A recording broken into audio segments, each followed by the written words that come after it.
Alors bonjour, je suis sœur Hind Selloum, je suis syrienne.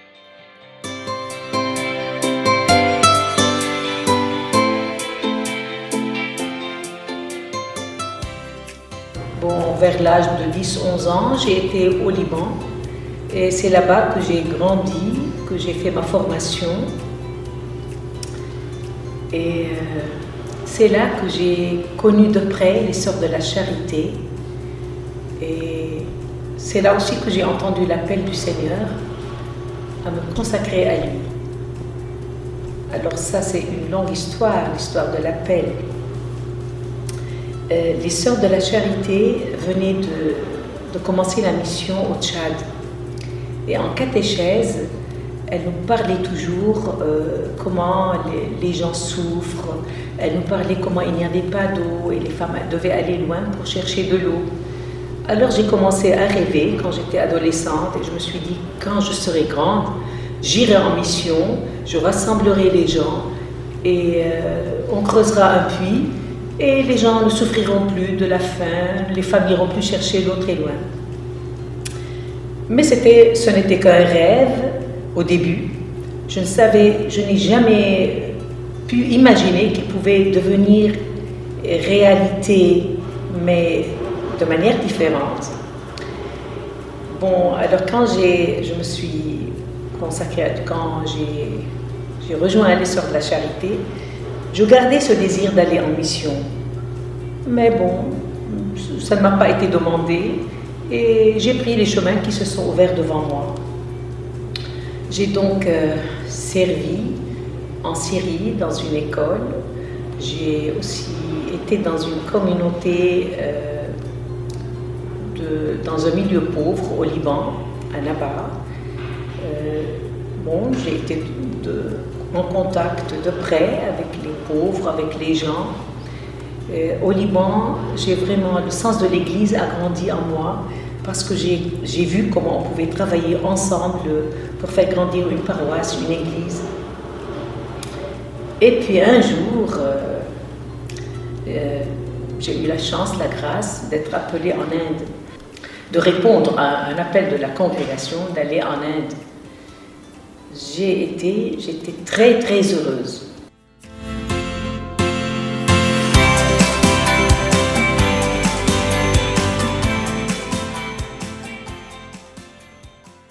J'ai vu comme un univers qui s'ouvrait à moi et puis j'ai commencé à travailler, mais au bout de 6 mois, le visa a expiré et il n'y avait pas moyen de le renouveler. J'ai eu beaucoup de peine. J'ai continué à rêver à l'Inde pendant plusieurs mois. Et puis après, un autre appel est venu et j'y ai vu, comme Saint Jean-Baptiste disait, la volonté de Dieu, c'était l'appel d'aller au Pakistan.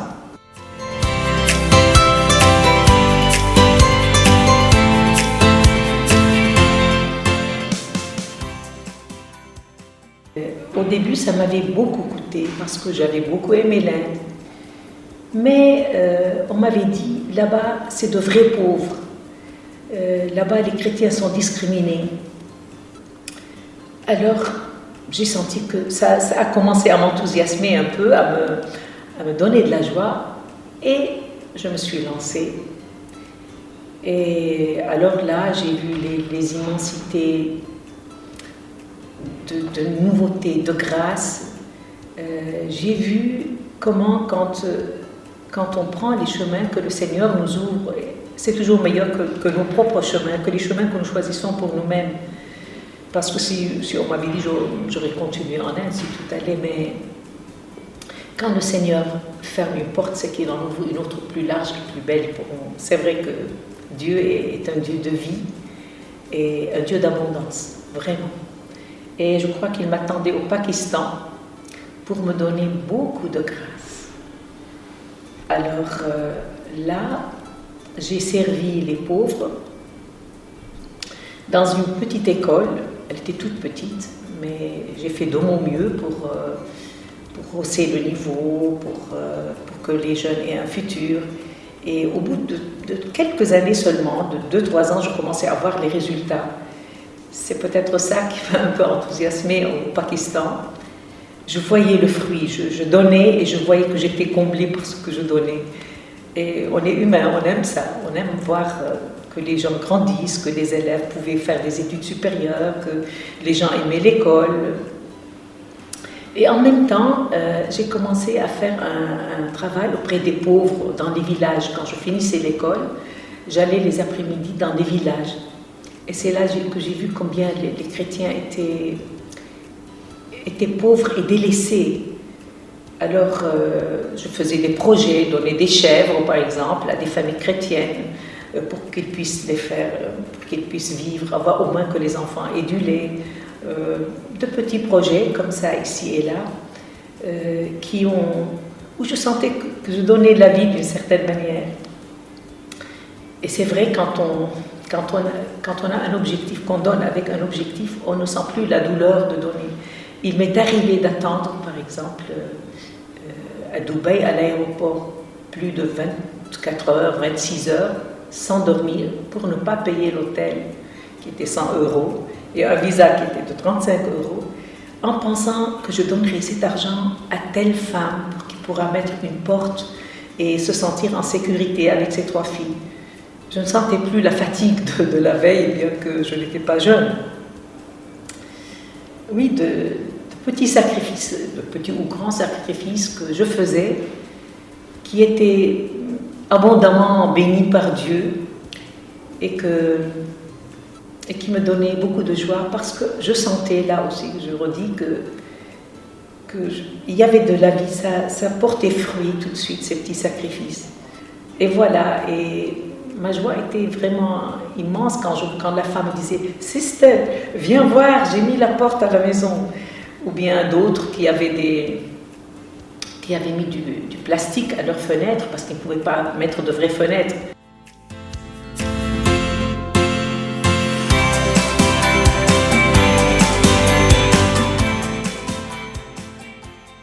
J'avais parlé de petits projets en faveur des pauvres que j'avais faits. J'avais parlé même du projet des chèvres dans un village, 36 chèvres pour 36 familles. Alors, j'ai demandé à un chauffeur, à quelqu'un, de m'emmener 36 chèvres laitières pour donner à 36 familles. Mais en même temps, je continuais à être la directrice de l'école. Et voilà qu'un jour, alors le chauffeur me dit « Voilà, sister, le camion est arrivé, le camion des chèvres ». C'était vers la sortie, alors les parents étaient là, puis les enfants allaient sortir. Alors moi, ne sachant pas quoi faire, il fallait que le camion reparte, je lui dis « Fais descendre les chèvres ». Et voilà qu'en quelques minutes, les chèvres ont dévoré le jardin, elles couraient dans la cour, elles couraient partout, elles allaient entrer dans les classes. Et alors les sœurs qui venaient « Sister, venez voir les chèvres, sister, venez voir, elles ont mangé des arbres ». Je ne savais plus quoi faire, alors je courais derrière les chèvres pour les faire remonter. Les élèves, les maîtresses et les parents qui voyaient cette directrice courir après les chèvres, c'était vraiment à faire rire. Mais bon, la fin de l'histoire, c'est que les gens ont eu les chèvres et ils étaient ravis de les avoir parce qu'avec ça, en les faisant grandir, ils ont pu faire vendre leurs petits, marier leurs filles parfois, faire une petite boutique. Avec le peu d'argent, on n'a pas idée qu'un tout petit don, c'est vrai que le Seigneur regarde un petit don que nous faisons pour le multiplier, le faire grandir, le réjouir de ses enfants avec. Voilà pour les chèvres. Ce qui me donnait aussi beaucoup de joie, c'était de voir que lorsque l'école est devenue une école complémentaire, les filles pouvaient avoir donc leur brevet chez nous et elles allaient faire des études souvent d'infirmières. Et ça, c'est une profession qui est très appréciée au Pakistan parce qu'elles étaient très bien payées et qu'on pouvait leur donner, après 6 mois, elles pouvaient recevoir un petit salaire. Et beaucoup ont pu tirer leurs parents, leur famille de la misère. Elles pouvaient acheter un petit morceau de terrain pour que les parents aient une petite maison, une chambre, pas une maison. Mais pour les chrétiens, qui pour la plupart étaient très pauvres, qui n'avaient pas de maison, c'était un palais. Et c'était une joie quand les femmes me disaient « Sister, vous savez, on a acheté un morceau de terrain. » Alors, on peut pas mesurer ce qu'on a donné avec ce qu'on reçoit dans des moments comme ça. Et je rends grâce à Dieu qui a ouvert ces chemins devant moi. Ces petits, pas sacrifices, ces petits gestes de don de moi-même, que j'ai fait à côté de mon travail à l'école, ils m'ont donné vraiment beaucoup de joie. Et quand dans la prière, je repensais à tout ça, je sentais que le Seigneur me souriait comme ça, qu'il m'encourageait à aller de l'avant. Et c'est ça qu'on attend pour avancer, parfois. J'ai passé 17 ans au Pakistan. 17 ans de grâce à tous les niveaux.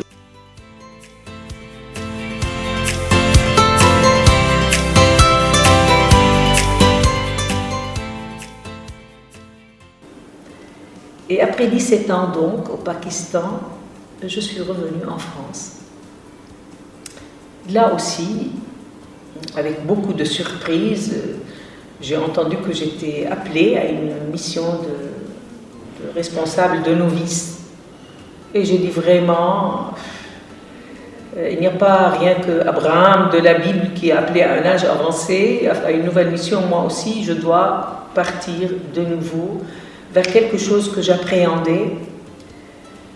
Mais bon, quand le Seigneur ouvre un chemin comme ça et qu'on l'emprunte dans la confiance et la foi, on sait ce qui nous attend.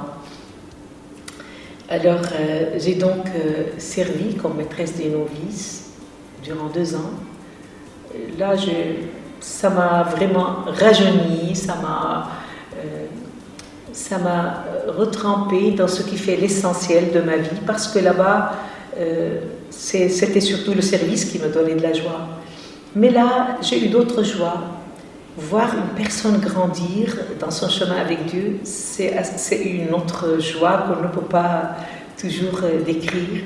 Voir que chacune des jeunes ont pris leur chemin, comment elles découvraient Dieu, comment leurs expériences, tout ça, accompagner ces 10 jeunes, était pour moi une joie immense. Et je vois que ma vie est belle et fructueuse, même à un âge avancé. Voilà.